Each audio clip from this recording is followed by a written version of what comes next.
नमस्कार रसिक हो, मी समीरा गुजर हॅलो मान्यवर या कार्यक्रमात तुम्हा सगळ्यांचं मनपूर्वक स्वागत करते. रसिक हो, आज साक्षात काव्यगंगा आपल्याला भेटायला आली आहे असं म्हटलं तर ते वावगं ठरू नये.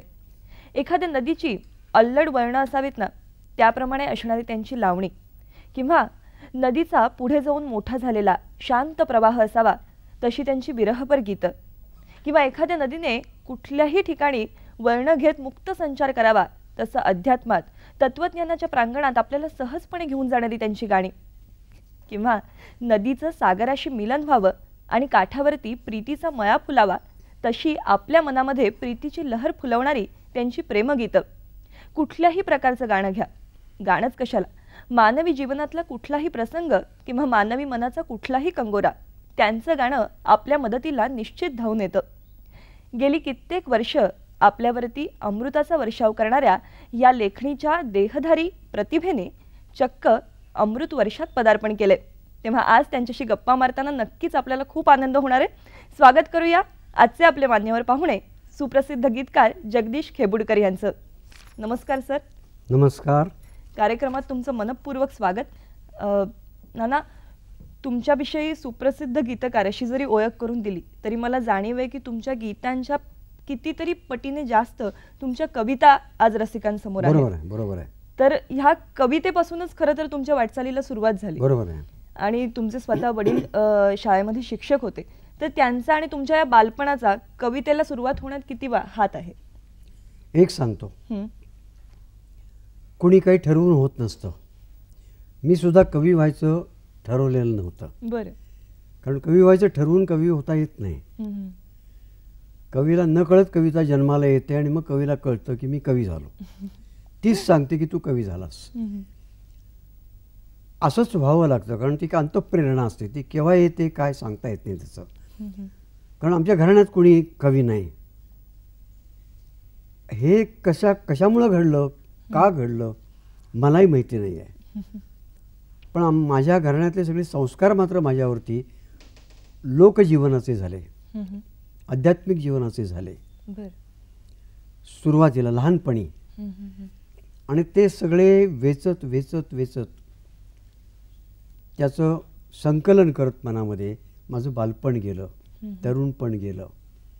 आणि अचानकपणे अपघात व्हावा, एखादा गोड अपघात व्हावा तसं माझ्या आयुष्यात घडलं. माझ्या वडिलांनी मला आणि माझ्या मोठ्या भावाला शिक्षण मिळावं, उच्च शिक्षण म्हणून, त्याचं कॉलेज आणि माझं हायस्कूल. आणि एक छोटी बहीण माझी, ती मराठी शाळेत जायची. तर शिक्षणासाठी म्हणून शहरामध्ये त्यांनी एक छोटंसं घर घेतलं आणि आम्ही शिकू लागलो. पुढे गंमत अशी झाली की एक घटना चांगली घडली. 15 ऑगस्ट 1947 आपला भारत स्वतंत्र झाला. भारत मातेच्या बेड्या कळकळून तुटून पडल्या, श्वास मोकळा झाला. पारतंत्र्यातून आपण स्वातंत्र्यात आलो. 150 वर्षाचा अंधार नाहीसा होऊन सूर्य उगवला स्वातंत्र्याचा. सगळं जेवढं वर्णन करावं तेवढं थोडं आहे. आनंद झाला सगळ्यांना. त्या आनंदात आम्ही सहभागी झालो. सगळ्यांना झालं तसं आम्हालाही झाला. या आनंदाचं दूध राष्ट्राच्या भांड्यामध्ये खळखळ खळखळ उकळू लागलं 15 ऑगस्टपासून. आणि ते किती दिवस उकळलं तर 30 जानेवारी 1948 या दिवशी मात्र या उकळणाऱ्या दुधात आनंदाच्या एक मिठाचा कडा पडला आणि दूध नासून गेलं. काय घडलं? तोही अपघातच. परमपूज्य महात्मा गांधीजींची हत्या झाल्यामुळं काही लोकांच्यावर संतापले, रागावले. सूड भावनेनं यांनी त्यांची घरं जाळून टाकली. त्या देशभर झालेल्या जाळपोळीत 15 रुपये फक्त पगार मिळवणाऱ्या माझ्या गरीब वडिलांचा सगळाच्या सगळा संसार डोळ्यात देखत जळताना मी पाहिला. मी 16 वर्षाचा होतो. रात्री 2 वाजता आमच्या घरात माणसं शिरली, आम्हाला मारहाण केली, रस्त्यावर फेकून दिलं आणि आमच्या घराला आग लावली. घर कसलं होतं ते एक झोपडंच होतं. रस्त्यावर आम्ही आलो. आई हंबरडा फोडत होती, वडील गुडघ्यात मान घालून बसलेले होते, मोठा भाऊ आकाशाकडे नजर लावून बसलेला होता आणि मी मात्र जळत्या घराकडे बघत होतो. मनात कालवाकालव होत होती. कासावीस झाला जीव. त्या समोर पाहिल्यानंतर त्या ज्वाळा नागनागिणीचं रूप घेऊन जणू काही डसायला येत होत्या माझ्याकडं. त्या ठिणग्या पाहिल्या मी. सर्रकन त्या माझ्याकडे धावून आल्या आणि माझ्या होती त्याने फेर धरला. त्या मला चिडवू लागल्या, डिवचू लागल्या आणि आतली कालवा एखादा लाव्हा रस फुटून बाहेर यावा पृथ्वीचं कवच फोडून, तसं का बाहेर आलं माझ्या तोंडून काय माहिती नाही. त्या ठिणग्यांच्याकडे पाहिलं, मीही रागाने पाहिलं. गोल हात फिरून त्या ठिणग्या मुठीत पकडल्या. मध्यरात्रीच्या काळ्याकुट्ट अंधारात पांढऱ्या शुभ्र कागदावर त्या ठिणग्या मी फेकून दिल्या. त्या ठिणग्याची अक्षरं झाली, अक्षरांच्या ओळी झाल्या, ओळींची कविता झाली. ती माझ्या आयुष्यातली पहिली कविता. मानवते तू विधवा झालीस. तुझा नाथ अखंड तपस्वीस तो, एक धर्मात्मा, एक कर्मात्मा, एक महात्मा. देवाघरचा जीव देवाघरी गेला म्हणून हे जग पेटलं का? तो गेला आपल्या वाटेने, पण जग राहिलं होतं तिथंच. मात्र तेव्हापासून हे मानवते तुझ्या संयमी पोशिंद्यांचा तोल सुटला, नादान बनले ते. व्यवहारी जगात ते लुटालुटीच्या खडबडीत हाताने तुझा मळवट पुसला. पाशवी अत्याचाराच्या पोकळ उंबरट्यावर तुझा चुडा पिचला. आर्थिक सुखाचं विष मिळवण्यासाठी हे मानवते मायमाऊली, अगं तुझ्याच पोटी जन्म घेतलेला या तुझ्याच लेकरा बाळांनी माझ्या डोळ्या देखत तुझ्यावर बलात्कार केला. मस्तीनं मुसमुसलेल्या मानव मरकटांनी उन्मत्तपणाची खोलीत नाचवली. अराजकतेच्या अग्निकुंडात नीतीचा बळी दिला आणि विश्वाचं स्मशान केलं. त्या स्मशानात करणाऱ्यांच्या कृतकर्माची थडगी उठतील. पण मानवते तू विधवा झालीस त्याचं काय? तू विधवा झालीस त्याचं काय? तू विधवा झालीस त्याचं काय? सर, आपण माझ्या आयुष्यातली ही पहिली कविता, मला न विचारता जन्माला आलेली. ज्या कवितेनं मला सांगितलं की तू कवी झालास. शोकातून श्लोक जन्माला येतो असं म्हणतात, असं. त्याचं मला वाटतं हे हां. एक उदाहरण असेल. आपण आजच्या या जगातलं कार्यक्रमात आदिकाव्य जे आहे, वाल्मिकीच्या तोंडून बाहेर पडलेलं, क्रौंच पक्ष्याच्या जोडप्यापैकी मादीला बाण लागला आणि त्यांच्या उंजळीत ते पडलं आणि महानिषाद प्रतिष्ठत्वमगमा शाश्वती समा, माहिती असेल आपल्याला. जगातलं आदिकाव्य दुःखातून जन्माला आलेलं आहे. खरं. आजच्या या कार्यक्रमातला पहिला फोन घेऊया. श्रीकृष्ण पाडगावकर बोलू इच्छितात. हा, बोला. हा, नमस्कार सर. नमस्कार. माझे 2 प्रश्न आहेत. ज्याच्यामध्ये लावण्य आहे त्याला लावणी असं समजलं जातं, तर लावण्य म्हणजे नेमकं काय यावर आपण सांगू शकाल का? बरं. आणि दुसरा प्रश्न असा आहे की कवी हा स्वतःच्या भावना व्यक्त करतो तेव्हा ती कविता निर्माण होते, आणि गाणं जे निर्माण होतं ते त्या त्या प्रतिकृतीप्रमाणे, त्या त्या व्यक्तीप्रमाणे ती भावना असते, तर त्याप्रमाणे ते गाणं असतं. तर यावर आपलं मत काय आहे? धन्यवाद. सांगतो.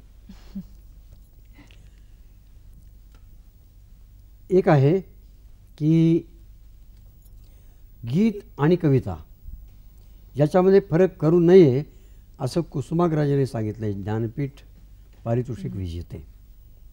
अर्थात ग्रेडेशन सगळीकडेच असतं, पण सर्वोत्कृष्ट गीत जर असेल तर तो लिहिणारा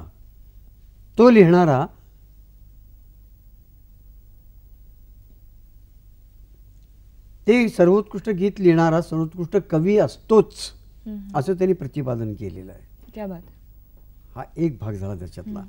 आणि मिड टू ऑर्डर आम्हाला करावं लागतं असं काही लोकांचं म्हणणं असतं, पण आम्ही जे अनुभव टिपतो, संग्रही ठेवतो आणि त्याचा उपयोग कुठंतरी करता यावा असं आमचं मन आमचं शोध घेत असतं.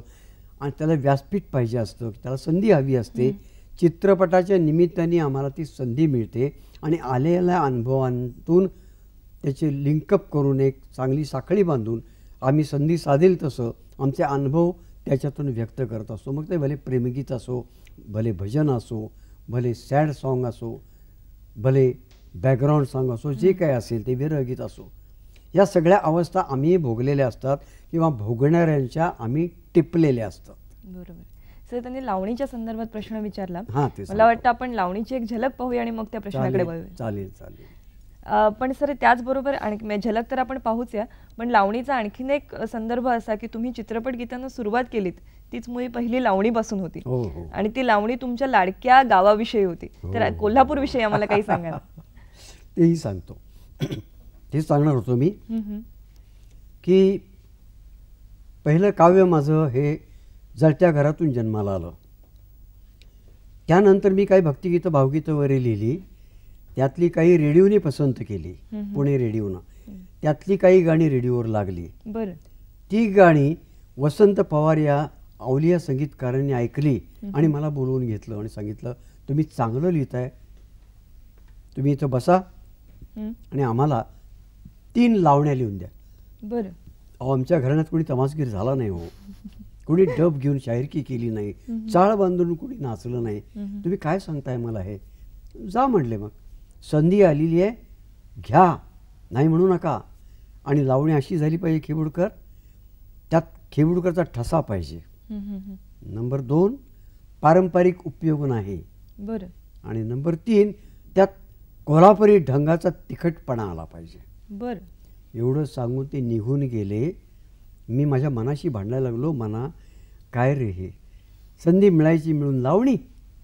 मन म्हणालं, वेडा आहेस, लावणी तर लावणी, पेरणी तर कर, उगवेल तेव्हा बघूया. क्या बात आहे.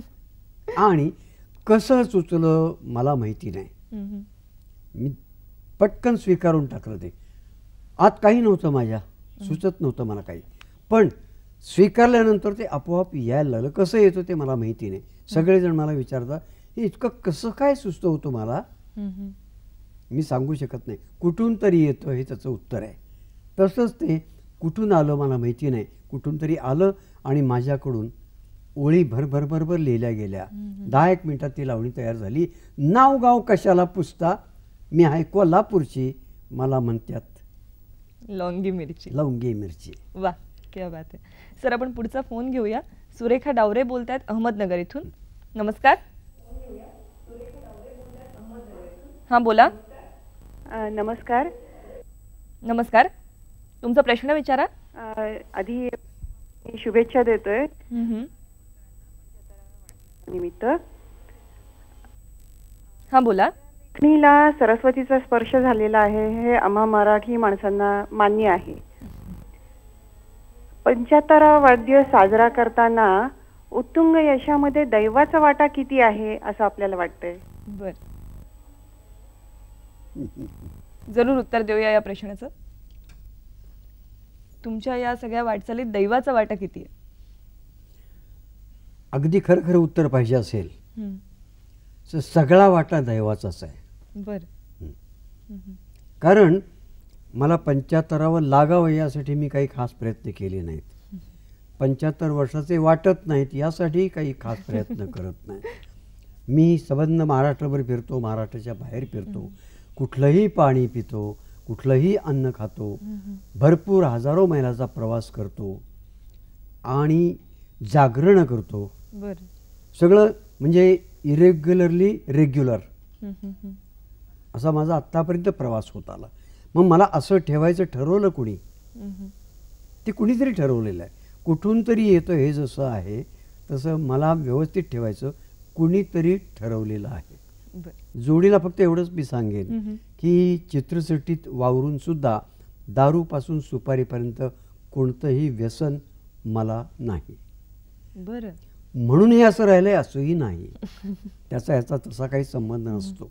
सर, या मुद्द्यावरती बोलायचं आहेच आणखी तुमच्याशी, पण त्याआधी आपण रसिकांना कबूल केल्याप्रमाणे लावणीची झलक दाखवूया.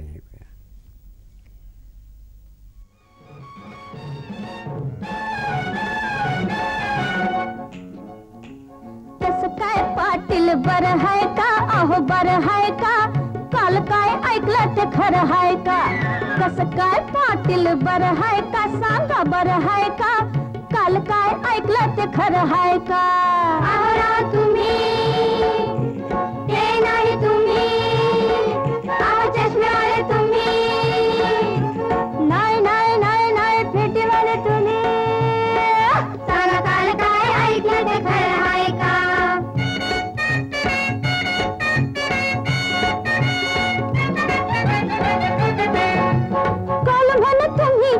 जत्रेला गेला तमाशात काळी जई सुरून आला पाटील काल म्हण तुम्ही जत्रेला गेला तमाशात काळी जई सुरून आला इसरल्या ठाई गावलं कन्हाई इसरल्या ठाई गावलं कन्हाई आज तरी सांगते आणलंय का काल काय ऐकलं ते खरं आहे का खरं आहे का खरं आहे का सर ही लावणी बघताना आता मनात आलं की तुम्ही म्हणालात तुम्ही कधीच तमाशा पाहिलेला नाहीत, मग इतक्या सगळ्या लावण्या म्हणजे आज तर जे लावण्यांचे कार्यक्रम होतात ते जवळजवळ केवळ तुमच्या लावण्यांचे होते असं म्हटलं तर हरकत नाही. बरोबर आहे, बरोबर आहे. तर मग हा अभ्यास झाला कसा आणि केव्हा? एक सांगतो, मी तमाशा पाहिला नाही याचा अर्थ तो पाहायचा नाही असं ठरवून केलेलं नाही मी. बर. मला त्याची गरज भासली नाही. चुकून केव्हा तरी अनंत माने म्हणाले आम्ही तमाशाला जातोय, तुम्ही काय करता, लिहित बसताय? म्हणलं तुम्ही सांगाल तसं. कशाला येत आहे खेबुडकर? अहो तिथं सुद्धा तुम्ही लिहिल्याच लावण्या गायल्या जातात, तुम्हाला नवीन काही मिळणार नाही किंवा जुनंही काही मिळणार नाही. नका येऊ. बरं, हेच एकीकडे झालं. दुसरीकडं तमाशा ज्याच्यामध्ये पिक्चराईज केलेलं आहे, तमाशाचं चित्रण आहे, अशी चित्र मी बघत होतो. प्रत्यक्ष तमाशा न बघता ती चित्र मला बघायला मिळत होती. तिसरी गोष्ट की मला लहानपणापासून वाचनाची अतिशय आवड. बर. माझी स्वतःची 3,500 ते 4,000 पुस्तकाची लायब्ररी आहे. त्याच्यात अगदी वेदवाङ्मयापासून ते अलीकडच्या कुठल्याही कवीच्या काव्यसंग्रहापर्यंत सगळे पुस्तकं मी विकत घेऊन त्यात ठेवली, तर वाचतो मी नेहमी. त्याच्यात जुन्या जुन्या शाहिरांची रचना कशी होती हे बघण्याकरता मी फिरलो. पुण्याला आलो मी. पुण्याला एका पुलाच्या खाली फुटपाथवर काही पुस्तकं मांडून ठेवली होती. त्याच्यात पठ्ठे बापूराव, होनाजी बाळा, अनंत फंदी, शाहीर प्रभाकर या सगळ्यांची पुस्तकं अशी मांडून ठेवली होती. मला एकदम मोह असा की सगळीच्या सगळी खरेदी करावीत आणि मी ती केली. ती पुस्तकं कुठली होती? ओरिजिनल आवृत्त्या होत्या त्या. बरं बरं. मी असं पान दुमडलं की तुकडा पडायचा, एवढी जुनी पुस्तकं ती. रद्दी म्हणून कुठेतरी घेतली असेल, त्यांनी विकायला बाहेर, जे असेल ते असेल, पण मी ती खरेदी केली. माझ्या कपाटामध्ये अजूनही ती आहेत. मग ती केव्हा तरी लिजर टाईममध्ये मी असं मोकळा कधी बसत नाही. लिहितो तरी, वाचतो तरी किंवा उपयोगाचं बोलतो तरी. सर आपण पुढचा फोन घेऊया. पीडी कुलकर्णी बोलतायत. नमस्कार. माझं लोक कुठं पाहिजे? हां बोला. हा नमस्कार. मी पीडी कुलकर्णी नगरहून बोलतोय. वयाच्या 75व्या वर्षाबद्दल आपल्याला अभिष्ट चिंतन तर करतोच आहे. हा प्रश्न असा आहे नाना की नाना आपण 75 वर्षाचे झालात, आपली एवढी मोठी कारकीर्द गीतकार म्हणून आहे, तर यामध्ये आपल्या आपण अनेक पिढ्यांबरोबर काम केलं असेल. चित्रपट सृष्टीमध्ये साधारणतः 3 पेक्षा जास्ती पिढ्यांबरोबर काम केलेलं असेल आणि तिन्ही पिढ्यांमध्ये आपण तेवढेच लोकप्रिय आहात. त्या तिन्ही पिढ्यांबरोबर काम करताना आपला अनुभव काय, अनुभूती काय आणि आपण कसं जुळून घेतलं? जरूर. 3 पिढ्यांबरोबर किंबहुना आता असं म्हटलं पाहिजे की चौथी पिढी सध्या तुमचं गाणं ऐकतीये आणि या सगळ्यांबरोबर म्हणजे रसिक जसे तुमच्या बरोबर होतं तसे क्षेत्रातली मंडळी होती, तर काही बदल जाणवत आहेत का? फारसं जाणवत नाही. त्याचं कारण असं आहे, माणूस कितीही बदल तरी भावना इथून तिथून सारख्याच असतात. बरोबर. आणि गाणं, कविता हे भावनेवर आधारलेले असतं. प्रेम ही एक कॉमन भावना घेतली. पूर्वीच्या माणसाला एखाद्या स्त्रीबद्दल, पत्नीबद्दल किंवा भावाला बहिणीबद्दल, आईला आपल्या पुत्राबद्दल जे काही प्रेम, माया, ममता वाटत, त्याच्यात कुठे बदल झाल्याचं मला वाटत नाही. त्याला काळ बदलू शकत नाही. हां, माणसाचे कपडे बदलले, वागण्याच्या पद्धती बदलल्या, पण आतून माणूस तोच आहे असं अजूनही मला वाटतंय. फक्त काय बाहेरचे काही आणखीन संस्कार जे झाले असतील, थोड्याफार फरकाने पाश्चिमात्यांचे संस्कार वागण्याचे शेवटी कळलं की नाही. वागण्याचे म्हणजे बाह्यांगी, आतमध्ये जे असतं ना ते लहानपणापासून जे काही आपण कल्टिवेट केलेलं असतं, मन आपलं मनाची मशागत केलेली असते, त्याच्यावरती बरंच अवलंबून. तरी थोडाफार फरक जो जाणवतो त्याच्याबरोबर मी स्वतः फॉलो होतो. अगदी अलीकडच्या पिढीमध्ये मागणी जशी येईल तसं मी सांगत असतो. काही काही वेळेला मला सांगतात की त्या पिक्चरमध्ये ते गाणं कसं होतं असं सांगू नका. म्हटलं मला तुम्हाला काय पाहिजे ते नक्की सांगा. आणि मला वाटतं त्याप्रमाणे- बदलत्या काळाबरोबर तुमची गाणी बदलत आहेत, होय. गाण्यांचे विषय बदलत आहेत. म्हणजे हो. आता तुमच्या गाण्यात मोबाईल आला, होय. कम्प्युटर आला, तर हे कसं झालं? म्हणजे यंत्रयुग आलं ना. आता यंत्रयुग आल्यामुळे लोकांना काही मिस्किल पण आवडतो, गंमत आवडते, मजा मजा आवडते, थोड्या कोपरकळ्या आवडतात, चिमटे आवडतात, गुदगुले आवडतात. शेवटी काय हो, रचना कोणासाठी कशासाठी असते?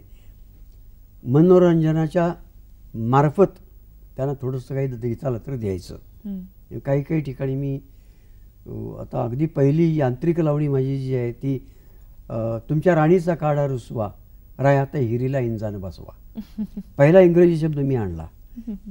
त्याच्यानंतर मी कारवरती आलं, मारुती कार. बरं. घेणाऱ्यानं अवसनं घेतली, एक बी हप्ता फिटला नाही, म्हणून बँकेनं लिलाव काढला, पहिला मालक उरला नाही. ती डान्सर स्वतःला पियाळ तुमची हे समजते, मारुती कार समजते. गर्दीमधनं कोणीतरी बोला, एक वार, दोन वार, तीन तीन वार, आली मारुती कार, ही मारुती कार आली. हे केलं मी. त्याच्यानंतर सायकल चालवून कट्टाळा आला, फटफट झाली जुनी, आता ही स्कूटर चालवा धनी. काळाबरोबर विषय कसे बदलत गेले? एक आणखीन एका ठिकाणी लिहिले मी की गुलू गुलू बोलते, हलू हलू करते, काय म्हणू या दीडशे आण्याला, जेव्हा बघल तेव्हा मोबाईल लावते कानाला. ही लिहिली. अगदी अलीकडच्या गौरी चित्रपटामध्ये मी लावणी लिहिलेली आहे. बरं. ती तर आणखीन वेगळी आहे. बरं. सर, आपण गौरी चित्रपटाबद्दल तर बोलूच या, पण त्याआधी कोल्हापूरवरून फोन येतो, घेऊया. डॉक्टर कामण्णा बोलतायत, प्राध्यापक कामण्णा बोलतायत. हा, बोला. हा, तुम्हा दोघांनी नमस्कार. हॅलो. हा, बोला. हा, बोला. हा, बोला. तुमचा आवाज पोहोचतोय, बोला. हा, तुम्हा मी बाळासाहेब कामांना बोलतो. नाना, हा, बोला बोला. एक विशेष प्रश्न आहे. बोला. तुमची गाणी सगळ्यांनाच आवडतात. तुम्ही 2700 गाणी चित्रपटातून लिहिली. बर. परत 3500 कविता तुमच्या कविता आहेत, पुस्तकातून प्रसिद्ध आहेत. तर हे सर्वांनाच आवडतात. तुम्हाला गाणी कुणाची आवडतात, तुम्हाला कविता कुणाची आवडतात? आणि याला जोडलंच असा प्रश्न दुसरा, वयाच्या 75व्या वर्षी तुम्ही कथा पटकथा संवाद गीते गौरी चित्रपटाच्या माध्यमातून तुम्ही लिहिलेली आहेत. यामधील तुमचं आवडतं गीत कोणतं या चित्रपटातील? आता तुमचं उत्तर मीच थोडं देतो की तुम्हाला कविता लिहिता म्हटल्यावर सगळ्याच कविता माझ्या मुलीसारख्या असतात, तुम्ही नेहमीच म्हणता. हे वेगळं सोडून दुसरं काहीतरी उत्तर मला अपेक्षित आहे. बर.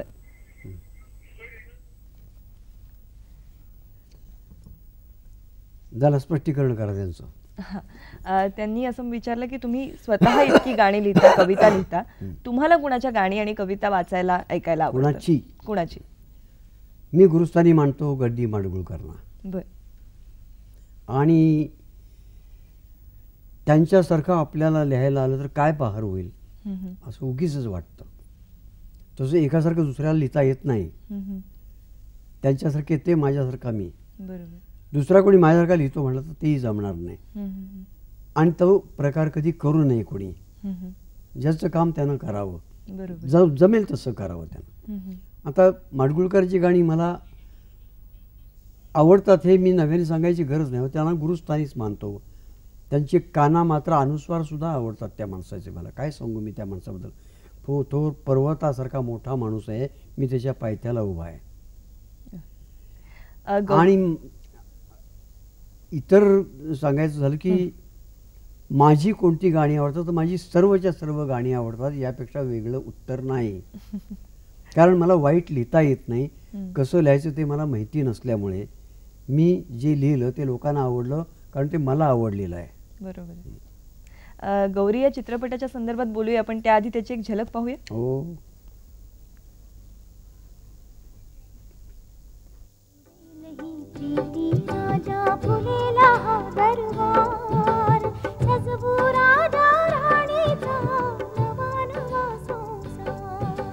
सजवू राजा राणीचा नवा नवा संसार, स्वप्न आपुल्या प्रेमाचे आज होई साकार. सजवू राजा राणीचा नवा नवा संसार. काय हो, काय झालं? विचारा की तुमच्या दिवट्याला काय काय दिवं लावल्यात ते. आत्ता असं काय कोड्यात बोलतायसा? वय रे विरू, एवढं काय बंगाळ झालं?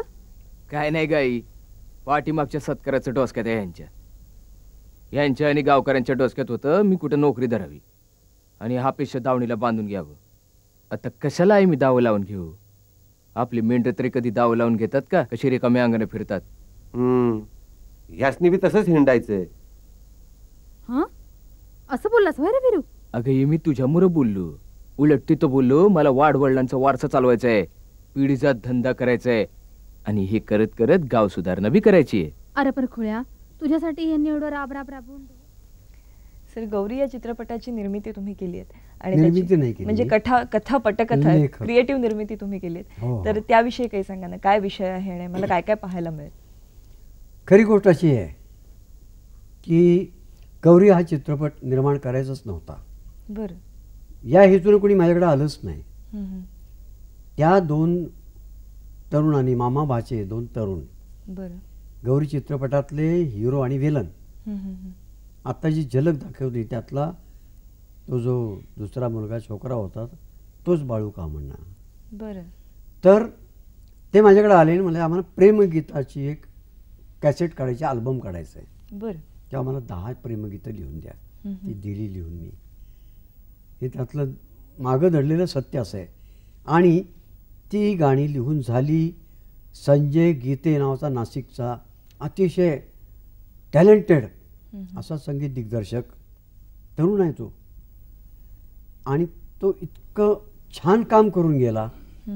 त्याने ती रेकॉर्ड केली आणि ती पुन्हा पुन्हा ऐकल्यानंतर त्या दोघांना असं वाटायला लागलं की ही अशी अल्बममध्ये वाया जाणार गाडी, एवढी छान प्रेमगीत आहेत. पुन्हा आले माझ्याकडं, म्हणाले खेबुडकर यातली काही प्रेमगीतं त्याच्यात समाविष्ट करून आणखीन काय ॲडिशनल दुसरी करून खेड्यातलं आणि शहरातलं असं एक कथानक बांधता येईल का? बरं. तसा विचार मी केला आणि त्याच्यात 2 गाणी जादा घातली, 3 गाणी जादा घातली मी. एक धनगरी गीत घातलं, बरं, दुसरं घातलं गौरी गीत, आणि तिसरी लावणी किंवा ज्याला आयटम सॉन्ग म्हणतात ती. बरं. अशी 3 आणि 5 गाणी प्रेमगीतं जी समाविष्ट आहेत त्याच्यामध्ये. असं करून ते कथानक जुळवलं मी. शहरातलं आणि खेड्यातलं वातावरण त्याच्यामध्ये आणलं, त्याला एक कथानकाची साखळी जोडली, पटकथा तयार केली, संवाद तयार केले आणि त्याचं चित्रपट तयार करण्याकरता आम्ही 2 माणसांची नावं सुचली. एक विजय भानू दिग्दर्शक, तो डोंबिवलीचा आहे, अतिशय प्रॉमिसिंग आहे, टॅलेंटेड आहे, ग्रॅज्युएट आहे आणि अनिल गांगुलीच्या हाताखाली काम केलेलं आहे तो हिंदीला. ते सगळं करत करत हे जमत आलं आणि शूटिंग सुरू झालं कोल्हापूरला आणि त्याच्यातून हा गौरी चित्रपट निर्माण झाला. आता तो शाहू टॉकीजला कोल्हापूरला लागतोय. वा. मंजुळा शेणावळे बोलतायत, बोला. नमस्कार. नमस्कार. 75व्या वाढदिवसाच्या शुभेच्छा. आपण आपला भूतकाळ सांगितलात, ऐकून अंगावर काटा आला. खरोखरच या सर्वातून खंबीरपणे उभे राहिलात, आपलं खरोखरच अभिनंदन. तुमच्या लेखणीतून विविध गाण्याच्या प्रकाराची निर्मिती झाली. तुम्हाला स्वतःला कुठचा प्रकार भावतो आणि तुम्हाला त्यातलं स्वतःला आवडलेलं गीत कोणतं? धन्यवाद. धन्यवाद. इतक्या विविध प्रकारची गाणी तुम्ही लिहिता, तर तुमचं सगळ्यात जास्त लाडका प्रकार कुठला आहे? नाही, एकच असं नाही. सगळीच गाणी मला आवडतात, सगळे काव्य प्रकार मला आवडतात वा. आणि ते मी अतिशय उत्साहानं आनंदानं आणि तितक्याच तन्मयतेनं लिहितो. प्रत्येक गाणं लिहिताना मी त्या ट्रान्समध्ये असतो, तितक्याच एकाग्रतेनं मी लिहितो ते, तेव्हा ते असं बाहेर येतं. ते न आवडणारं असणारच नाही. खरं, अगदी खरं. रसिकांच्या मनात तुमची अनेक गाणी आहेत आणि त्यातल्या कुठल्या गाण्याबद्दल बोलावं असा प्रश्न आहे, पण क्रोनॉलॉजिकली सुद्धा बघायला गेलो तर ऐरणीच्या देवा तुला हे गाणं इतकं गोड आहे आणि त्याच्या अवतीभोवती असलेले सगळे संदर्भ कथेतले त्या गाण्यामध्ये दिसतात. तर त्या गाण्याविषयी काही सांगा ना, त्याची जन्मकथा. काय झालं, मोहित्यांची मंजुळा या चित्रपटाला मला भालजी पेंढारकरांनी बोलावलं. गेलो मी. गाणी लिहून झाली, गाणी रेकॉर्ड झाली, पिक्चराईज झाली, लोकांना गाणी आवडली. साधी माणसं हे दुसरं चित्र त्यांचं सुरू झालं. त्या चित्रपटात माझी गाणी नसावीत असं ठरलं. का म्हणून विचारायचं नसतं म्हणून मी विचारलं नाही. त्या चित्रपटात माझी गाणी नव्हती. सगळी गाणी योगेश या नावाने भालजी पेंढारकरांनी लिहिली. बरं. आणि मी हायस्कूलमध्ये शिकवत असताना मला अचानक फोन आला की जगदीश तू असशील तसा निघून ये. गेल्यानंतर मला त्यांनी सांगितलं की जगदीश साधी माणसासाठी तुला, मग असं कसं काय म्हणलं, तुम्ही लिहिलेली गाणी लिहिलेत पण त्यातलं थीम सॉन्ग जे आहे ना ते मला स्वतःला मी लिहूनसुद्धा मला बरं वाटत नाही. ते अजून नाही रे जमत मला, ते काय जमत नाही, जुळत नाही मला, म्हणजे माझंच समाधान होत नाही. तुला काय वेगळं येतंय का बघूया, आपण प्रयत्न करत राहूया काय होते ते, काय तुझ्यातनं मलाही काय स्फूर्ती मिळेल आणखीन. आणि मी म्हणलं काय लिहायचं आहे त्याच्यामध्ये, काय नाही म्हणले. साधी माणसा लोहाराच्या जीवनावर आधारलेला चित्रपट आहे. कोल्हापूरला आम्ही याला घिसाडी म्हणतो, घिसाडी जमात, लोहार जमात. म्हणजे लोखंड तापवून ऐरणीवर ठेवून त्याच्यावर हातोड्याचे घाव घालून त्याला पाहिजे तसा आकार लोहाराची जमात. तर त्याच्यात लक्षात ठेव, सूर्यकांत हा लोहार आहे आणि जयश्री गडकर त्याची बायको आहे. ही जयश्री गडकर गाणं गाते आहे आणि तिच्या गाण्यातून लोकांना हे कळलं पाहिजे की लोहारांची जमात जगती कशी, ती जगते कशी, त्यांचा देव कोणता, त्याला फुलं कोणती वाहतात, ते काय खातात, कसं जीवन त्यांचं चाललेलं असतं, हे सगळं आलं पाहिजे एका गाण्यात. जगदीश केव्हा देशील काय म्हणलं, तुम्ही सांगत असताना सगळं कलेक्ट व्हायला लागलं आतमध्ये माझ्या. माहितीसाठी सांगतो की वेळ लागत नाही मला, समोरचा माणूस सांगत असताना आज सुरू असते प्रक्रिया माझी. आता कोणी असं विचारू नये मला कसं काय जमतं, त्याच्या एकाच प्रश्नाचं उत्तर मला नाही देत आहे. जमतं तर मग गुलाबाचं फुल उमलतं त्याचा वास घ्या, निशिगंधाचं उमललं वास घ्या. कसा उमलला त्याला कशाला विचारताय, नका विचारू, तो निसर्ग आहे, झालं आपोआप. तसं मला त्यांनी कागद एक दिला, पेन्सिल दिली, जा बैस म्हणून सांगितलं. तिथं बसलो, विचारचक्र सुरू झालं माझं. आणि माझ्या डोक्यात एकच गोष्ट आली की लोहार जमातीचा देव कोणता, त्याला फुलं कोणती, सारखं घुमायला लागलं डोक्यामध्ये. आणि हळूहळू हळू गोळी यायला लागल्या. ऐरणीच्या देवा तुला टेणगी टेणगी वाहू दे, आभाळागत माया तुझी आमावरी राहू दे. याच्यात ऐरणीच्या देवा तुला आगीन फुलं वाहू दे असं मी लिहिलं होतं. मग ते मॅडम म्हणाल्या, लताबाई म्हणाल्या आगीन फुलं कळायला थोडा अवघड वाटतो शब्द, म्हणून मी टिणगी टिणगी असा तेवढ्याच वजनाचा शब्द घातलाय. पण या गाण्याला इतकी सुरेख चाल लावलेली आहे, मी तर असं अतिशयोक्ती न करता म्हणेन की पृथ्वीच्या पाठीवर कुणीही संगीतकार एवढी चांगली चाल त्या गाण्याला देऊ शकला नसता, अजूनही शकणार नाही. चंद्रावर वस्ती असली तरी सुद्धा तिथला माणूस देऊ शकणार नाही. कुणी धाडस तसं करू नये. सर ही आठवण प्रत्यक्ष जागी करूया. हो.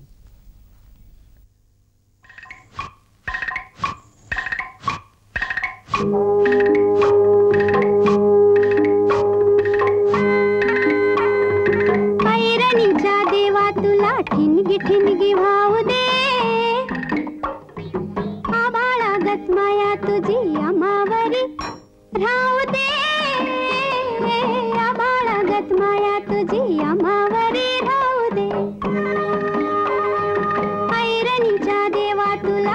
ठिणगी ठिणगी वाहू दे,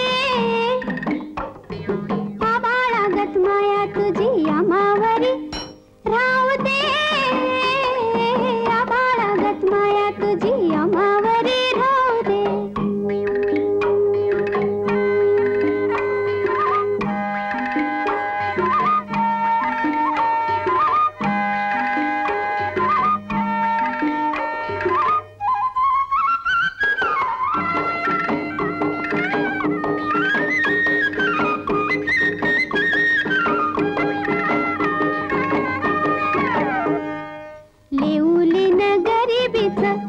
खाऊ लोखंडाचं, लेऊले न गरिबीचं चन खाऊ लोखंडाचं,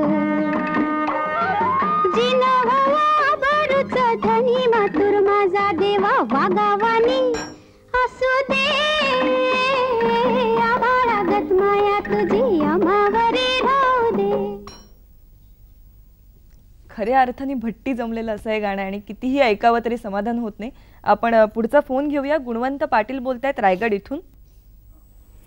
हॅलो, नमस्कार. नमस्कार मॅडम. हा, मी बोला. गुणवंत पाटील बोलतोय रायगड जिल्ह्यातून.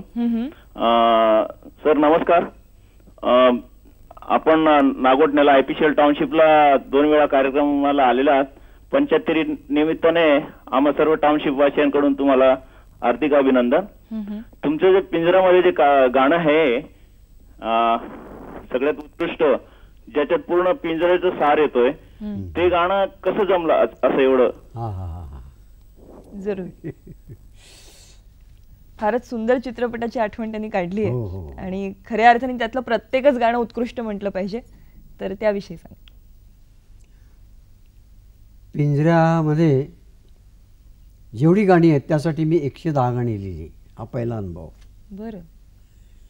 त्यात अगदी पहिलं गाणं आणि अगदी शेवटचं गाणं नव्हतं, घालायचंच नव्हतं.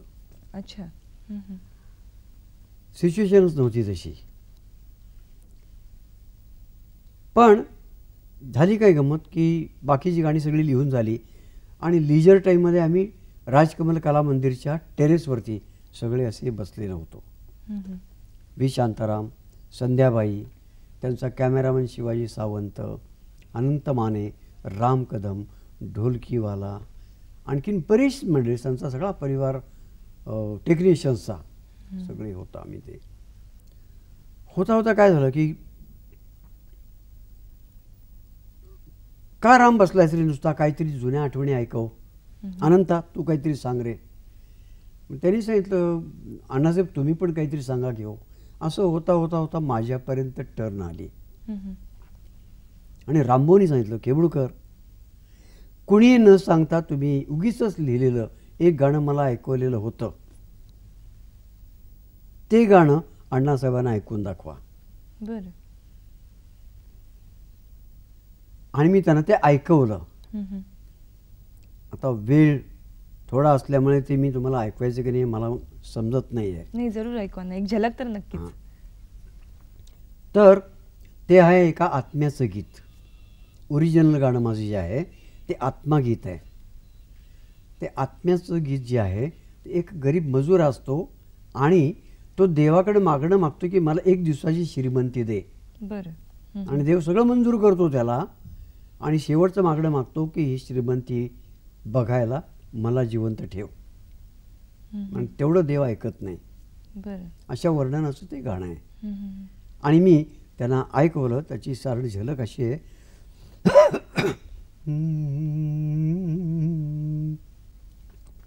आज मरुनिया जीव झाला मोकळा देवा, सोहळा सुखाचा आज पाहिला. आज मरुनिया जीव झाला मोकळा देवा, सोहळा सुखाचा आज पाहिला. जलंभरी नाही केली दसरा दिवाळी, तेल पाणी नव्हतं माझ्या कधी बेकपाळी. आज नाशवंत देह नाव घातला देवा, सोहळा सुखाचा आज पाहिला. जलंभरी होतो नंगा लखतरात लाज लखतरात लाज अंगी दळिंद्राचा साज आज नव्या कापडान देह झाकला देवा सोहळा सुखाचा आज पाय. गाणं मोठं आहे खूप, वेळेच्या अभावामुळं मी ते इथंच थांबवतो. हे गाणं शांताना बापूंनी ऐकलं आणि सांगितलं केबुडकर मोह असा होतोय, हे असंच पिंजऱ्यामध्ये शेवटी टाकावं. पण ही कथा वेगळी आहे आणि पिंजऱ्यातली कथा वेगळी आहे. एक काम करता का, पिंजऱ्यातली कथा याच मीटरमध्ये याच चालीमध्ये घालून मला द्या. आणि मग माझ्या काळजाची तार आज छेडली कोणी कशी नशिबान थट्टा आज मांडली गंगेवाणी वगैरे वगैरे. त्यातल्या पहिल्या गाण्याचाही किस्सा आपण जरूर ऐकूया, पण त्याआधी फोन घेऊया. भीमरावजी शिंदे बोलतायत. नमस्कार, बोला. नमस्कार. हा बोला. दोघांनाही नमस्कार. नमस्कार नाना, मी कोल्हापूरहून भीमराव शिंदे बोलतो. बोला. की असं ऐकलंय आणि वाचलंय की पिंजरा सिनेमात मध्ये हा बोला. यायच्या आधी 108 गाणी त्या सिच्युएशनात तुम्हाला लिहावी लागली होती. ती व्ही शांतारामनी नापसंत केली होती. त्यावेळी तुम्हाला काय वाटलं किंवा तुमच्या मनाला मान अपमान असा काय वाटला का, काय जाणवला का? आणि 109 जे गाणं जन्माला आलं तुम्हावर केली मर्जी मी बहाल, हेच गाणं पसंत का आलं किंवा त्याच्या आधी ती गाणी का जन्माला आली नाही? जरूर. आता याचं उत्तर थोडासा आकडा चुकीचा आहे. म्हणजे याच्याकडून त्याच्याकडे त्याच्याकडून त्याच्याकडे जाताना ते स्वतःची भर घालत घालत गेला तो. असं झालं. एक गाणं त्याच्यामध्ये असं आहे की ते गाणं कसं पाहिजे ते सांगू शकत नव्हते शांताराम बापू. बरं. तुम्ही लिहित चला, मला पाहिजे ते आलं की मी बोट ठेवतो, थांबा म्हणून सांगतो. बापरे. सकाळी 9 पासून संध्याकाळी 6 पर्यंत मी गाणी लिहित होतो. 49 गाणी लिहिली. वा छान आहे म्हणायची, बाजूला ठेवून द्यायचे. अरे बापरे. आणि 49 गाणी झाल्यानंतर ते म्हणले आता तुम्ही उठा, मी पण उठतो. 6 वाजले संध्याकाळी, तुम्ही जा, जेवा, झोपा, पहाटे उठा, काहीतरी छान सुचेल. मला जे पाहिजे एक लक्षात ठेवा मात्र की समोरचा माणूस लोहचंबकासारखा खेचला गेला पाहिजे, एवढी ताकद पाहिजे त्या गाण्यामध्ये. मग ती लावणी म्हणा, प्रेमगीत म्हणा, विरहगीत म्हणा, ठुमरी म्हणा, काय म्हणायचं सगळं म्हणा. त्याला नाव नाही आहे गाण्याला त्या, कारण त्याला नाच नाही आहे, बसून म्हटलेलं गाणं आहे. अच्छा. 2च माणसं आहेत समोर, शाळा मास्तर, मध्ये पिंजरा आणि अलीकडे ती नायिका. विचार केला काय द्यावं या माणसाला, काय द्यावं, काय सांगू या गाण्यातनं मी. आणि होता होता होता असं झालं की गेलो मी आमच्या रेस्ट हाऊसमध्ये गेलो, चक्र मारायला लागलो, इकडं फिरलो तिकडं फिरलो, काही मिळे ना मला. काय देऊ या माणसाला, काय देऊ. समोरचा माणूस खेचला गेला पाहिजे आणि दर्जेदार झाली पाहिजे रचना सगळी. होता होता होता काय झालं कोणाला माहिती. रात्री मध्यरात्री 2 वाजता सरकन वीज चमकावी तशा ओळी जमा झाल्या आणि अख्खं गाणं मी उतरून काढलं. आणि ते उतरून काढल्यानंतर मला मोह असा झाला, रात्री 2 वाजता शांताराम बापूंना कळवावं. फोन करायचा इरादा होता माझा, पण फोनची रिंगच वाजली आणि त्यांनी मला फोन केला होता रात्री 2 वाजता. मी शांतारामनी मला, केवडकर तुम्ही जागे आहे की नाही बघायला फोन केलाय मी. बरं. जागू नका हो, अहो भल्या भल्यांची झोप उडवणारं गाणं तुम्हाला लिहायचं आहे, तुम्ही कशाला जागताय, तुम्ही झोपा, उद्या लिहा. ठीक आहे म्हणलं, झोपतो मी. जे तयार झाले ते वाचून दाखवू का. वाचा म्हणले. व्ही शांताराम, वयवर्षी 60 त्यावेळचे. ते म्हणाले रे मुखडा वाचून दाखवा. हो बाई काय आणि लावणी काय मुखड्यात बघावी. कसा मिस्किल आणि रसिक माणूस होता तो, कसं जगावं ह्या एका वाक्यानं सांगितलेलं आहे. आणि मुखड्यात बघावी बाई आणि लावणी, तर मी मुखडा ऐकवतो म्हणतो. मुखडा ऐकवला. बंद करू, झोपू नको म्हणले. पुढं वाचा. पुढं वाचलं, दुसरं कडवं पुढं वाचलं, तिसरं कडवं, सगळं गाणं वाचून झालं. वा म्हणले, क्या बात आहे, हे पाहिजे होतं. काल कुठं होता तुम्ही? वा. आणि ती लावणी पसंत फायनल झाली आणि मला फोन ठेवताच एवढं सांगितलं की रामला सुद्धा असं दमवतो, उद्या 100 चाली काढायला लावतो त्याला. प्रत्यक्षात घडलं दुसऱ्या दिवशी असं की पहिलीच चाल त्यांची फायनल झाली. ती कशी, तर मी कागद धरला माझ्यासमोर आणि कौतुकानं बघितलं, कोणाची तरी दुसऱ्याची रचना म्हणून कसं काय सुचलं मला. आणि कागदाची घडी करून खिशात घालतोय तर कदाचित त्या आवाजानं जागे झाले असतील रामभाऊ, तोंडावरून पांघरून घेऊन झोपलेले. राम कदम, बरं, खेबुडकर कागद आणा इकडं. रामभाऊ तुम्ही जागे? हो. त्या म्हातारीची तुम्ही झोप उडवली, या गाण्याला माझी उडवली. कागद आणा इकडं. कशाला पाहिजे कागद? कागद कशाला पाहिजे? अहो तुम्ही शांताराम बापूंना ओळण ओळ वाचून दाखवत होता, त्यावेळेला ओळण ओळ त्यातली मी संगीतबद्ध केलेले पांघरुणाच्या आतून. वा. असा संगीतकार त्रिखंडात होणे नाही हो, त्रिखंडात. खरं. कोणी धाडस करू नये, कोणी वेडेपणा करू नये. राम कदम तो राम कदमच. खरं. काय माणूस होऊन गेला होतो. आणि त्यांनी कागद हातात घेतला आणि मला ऐकवलं, ऐका केबुडकर, पांघरुणाच्या आतून आत काय हार्मोनियम होती का कीबोर्ड होता, काय होतं? खरं. मनाच्या गाभाऱ्यातून चाल आलेली होती त्यांच्या ती. खरं. उत्तम संगीतकार अशाच चाली लावतो. त्यांनी मला गाऊन दाखव, तुम्हावर केली मी मर्जी बाल, नका सोडून जाऊ रंग महाल. वा. सर आपण पुढचा फोन घेऊया. दिलीप बार्शीकर बोलतायत. नमस्कार. हॅलो. हा, मी पुण्याहून दिलीप बार्शीकर बोलतो. हा बोला. मला सरांची बोलायचं आहे. सर. हा बोला. बोला. मी तुमचा कोल्हापुरात प्रायव्हेट स्कूलचा विद्यार्थी होतो. बर. मी एक असा भाग्यवान विद्यार्थी आहे, तुमच्याकडे मी मराठी चित्रकला हे विषय तर शिकलोच, परंतु मी तुमच्या समोर बसून तुम्ही मला कविता कशी करायची असते, कशी जन्माला येऊ शकते कविता, किती साली होता तुम्ही? स्वतः मला शिकवलं होतं. तुम्ही किती साली होता? मी शिकायला 63 to 70 या दरम्यान प्रायव्हेट स्कूलला होतो. अच्छा अच्छा. मी माझे भाऊ पण तुमच्याकडे होतो आम्ही. बर. तर त्यामुळे तुम्ही मला जास्त, आणि दूरदर्शन आणि इतर प्रसार माध्यमांनी सुद्धा तुमची थोडीशी उशिरा दखल घेतली याची मनात खंत होती, परंतु उशिरा का होईना तुमची दखल घेतली, त्यामुळे आम्हाला सगळ्यांना सार्थ आनंद झालेला आहे.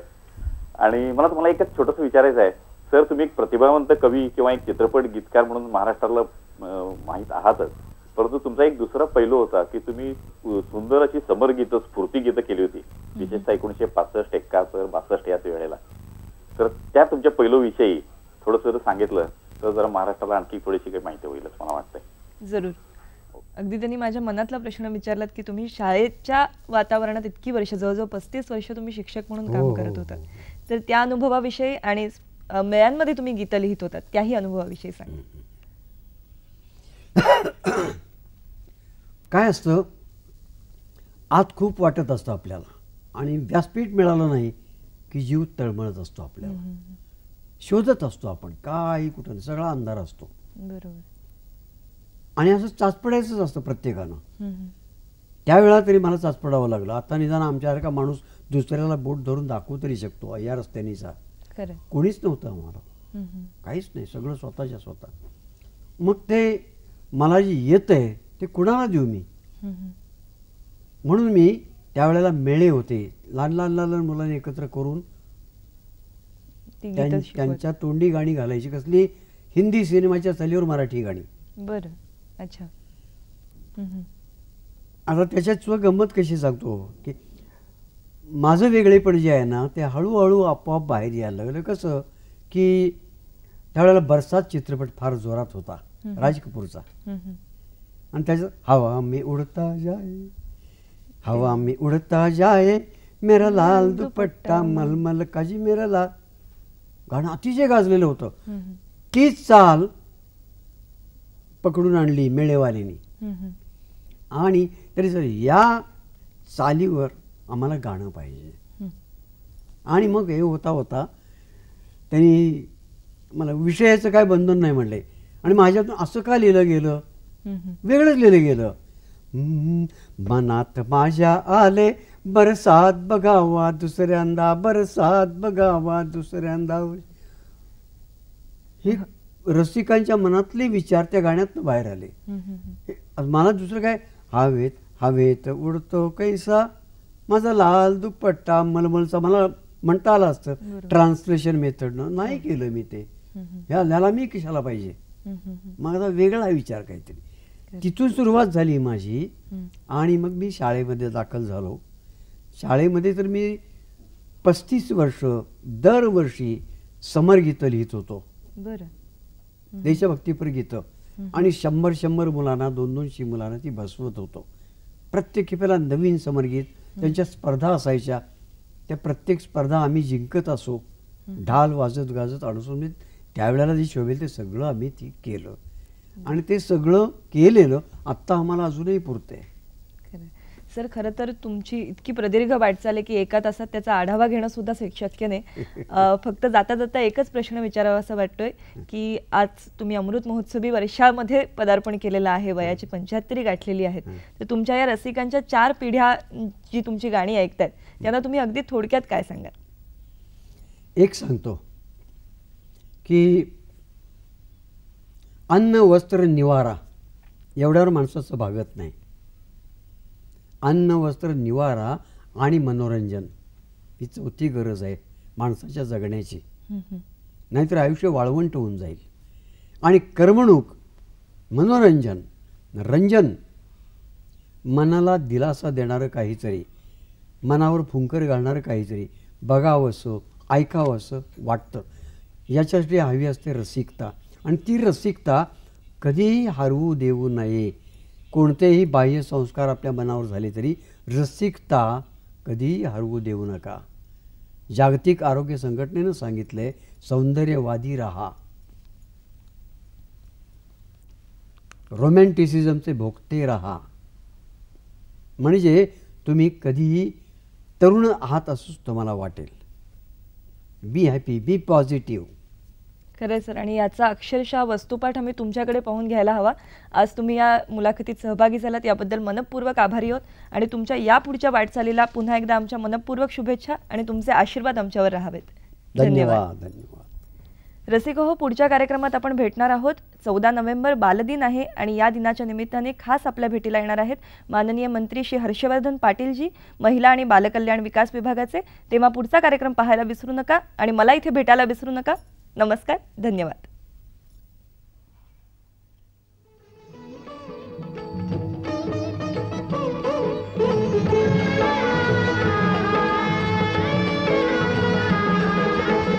काय तुझी माया सांगू श्रीरंगा, काय तुझी माया सांगू श्रीरंगा. संसाराची पंढरी तू दिली पांडुरंगा. डोळ्यातून वाहे माय चंद्रभागा. अमृताची गोडी आज आली या अभंगा. विठ्ठला पांडुरंगा. अभंगाला जोड टाळ्याची पळांची. अभंगाला जोड टाळ्याची पळांची.